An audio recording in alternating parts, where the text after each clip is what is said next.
مولاي صل وسلم دائما أبدا على حبيبك خير الخلق. السلام علیکم ورحمۃ اللہ وبرکاتہ۔ ہاں جی، میرے سب بہن بھائیوں، آپ سب کو سلام کے بعد میں اپنے لیے بھی دعاؤں کا کہتی ہوں، اور امید ہے کہ آپ ضرور ایک دوسرے کے لیے دعائیں کرتے ہوں گے۔ ویسے بھی دعا جو ہے وہ مومن کا ہتھیار ہے، اور ایک مومن کا دوسرے مومن کے لیے بہترین تحفہ ہے۔ تو یہاں آج میں ایک یہ خوبصورت سی اچھی سی بات کے ساتھ میں آپ کے لیے ایک بہت ہی اچھا نبوی نسخہ، بلکہ نبوی دعا صلی اللہ علیہ وآلہ وسلم لے کے حاضر ہوئی ہوں، جو کہ قرضوں سے اور پریشانیوں سے نجات کے لیے ہے۔ بہت سے لوگ جو ہیں وہ قرضوں کی وجہ سے یا کسی بھی غموں میں گھرے ہو رہنے کی وجہ سے پریشان ہیں، تو ان کے لیے یہ بہت ہی بڑا تحفہ ہے آپ صلی اللہ علیہ وسلم کی طرف سے، اور تمام مسلمان جتنے بھی ہم لوگ ہیں، ہمارے لیے آپ صلی اللہ علیہ وسلم کی ذات جو ہے وہ سرچشمہ ہدایت بھی ہے اور خیر بھی ہے، جو کہ تمام قیامت تک کے آنے والے مسلمانوں کے لیے ہمیشہ آپ صلی اللہ علیہ وسلم آپ صلی اللہ علیہ وسلم کی ذات جو ہے وہ خیر کا باعث ہی رہے گی ہمیشہ۔ تو یہاں ہم دیکھتے ہیں جتنے بھی لوگ پریشان ہوتے ہیں وہ عاملوں کے چکر کاٹتے ہیں، جس میں سے بہت سے عامل جو ہیں وہ بہت سے ڈھونگ رچائے بیٹھے ہیں، بہت سے نقلی بابے ہوتے ہیں، وہ ان کے پاس جانے سے پھر بھی باز نہیں آتے۔ بہت سی ہماری عورتیں، بہنیں، مائیں، وہ اتنے اپنے پیسے خرچ کر دیتے ہیں اور ان کے باتیں ماننے پہ مجبور ہوتی ہیں، جہاں پہ آپ نے بھی دیکھا ہوگا کہ بہت سے خرافات بھی اس میں ہیں۔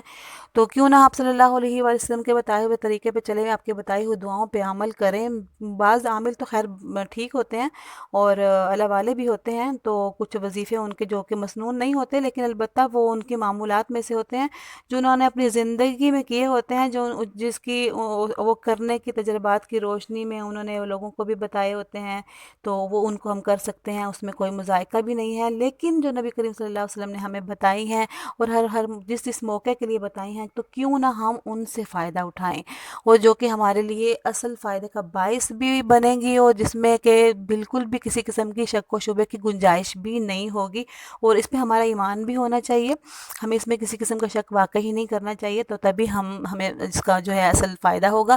اور ایک بہت ضروری بات جو میں آپ کو بتانا چاہتی ہوں، کہ کوئی بھی عمل کسی عامل کا بتایا ہوا ہے یا آپ صلی اللہ علیہ وسلم کا مسنون عمل ہے، تو اس کے لیے بہت ضروری ہے کہ ہم نے 5 وقت کی نماز پڑھنی ہے، 1 وقت یا 2 وقت کو قرآن پاک کم سے کم، ہمیں ربع نہیں تو ہم کم سے کم 1-2 صفحہ ضرور پڑھا کریں، یہ ہمارا معمول ہونا چاہیے، اور ہمیں گناہوں سے بچنے کی پوری کوشش کرنی چاہیے، اور کسی کا دل نہیں دکھانا چاہیے، تبھی ہمارے معمولات جو ہیں وہ جو بھی مسنون ہیں یا کسی بھی عامل کے بتائے ہوئے ان کا اثر ہوگا، اور ہمیں اس کا صحیح نتیجہ ملے گا۔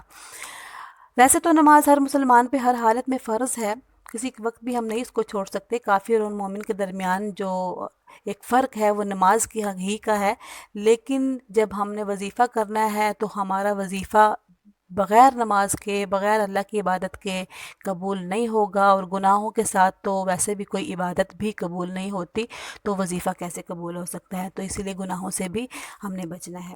تو وظیفہ کی طرف چلتے ہیں۔ آپ صلی اللہ علیہ وسلم کی چھوٹی سی حدیث بھی میں آپ کو سنا دیتی ہوں، کہ ایک دن نبی کریم صلی اللہ علیہ وسلم مسجد نبوی میں تشریف لائے، تو دیکھا کہ ایک انصاری صحابی جنہیں ابو امامہ کہا جاتا ہے وہ بیٹھے ہوئے ہیں۔ آپ نے فرمایا کہ اے ابو امامہ، کیا بات ہے؟ میں تمہیں نماز کے وقت کے بغیر ہی مسجد میں بیٹھا دیکھ رہا ہوں۔ انہوں نے عرض کیا کہ اللہ کے رسول، مجھے فکر و غم نے گھیر رکھا ہے اور قرضوں نے جکڑ رکھا ہے۔ آپ نے فرمایا کیا میں تمہیں ایسی دعا نہ بتلا دوں جسے اگر تم پڑھ لیا کرو تو اللہ تعالیٰ تمہاری فکر دور کر دے اور قرض سے تمہیں نجات دے دے؟ ابو امامہ فرماتے ہیں کہ میں نے عرض کیا کہ یا رسول اللہ، ہاں جی ضرور بتلائیے۔ تو آپ نے فرمایا کہ صبح و شام دونوں وقت یہ دعا پڑھ لیا کرو۔ تو دعا کون سی ہے وہ میں آپ کو بتاتی ہوں، غور سے سنیے گا، اس کے الفاظ ٹھیک کر لیجئے گا، اسکرین پہ بھی لکھ کے آپ کو دکھائی جائے گی انشاءاللہ، تو آپ وہاں سے بھی دیکھ لیجئے گا۔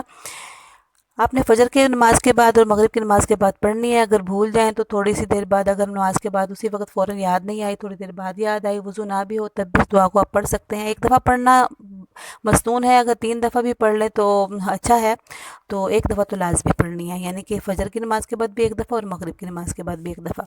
نماز کے کچھ دیر بعد یاد آئی تب بھی پڑھ سکتے ہیں۔ تو دعا سن لیجئے۔ اللہم انی اعوذ بک من الہم والحزن واعوذ بک من العجز والکسل واعوذ بک من الجبن والبخل واعوذ بک من غلبۃ الدین وقہر الرجال۔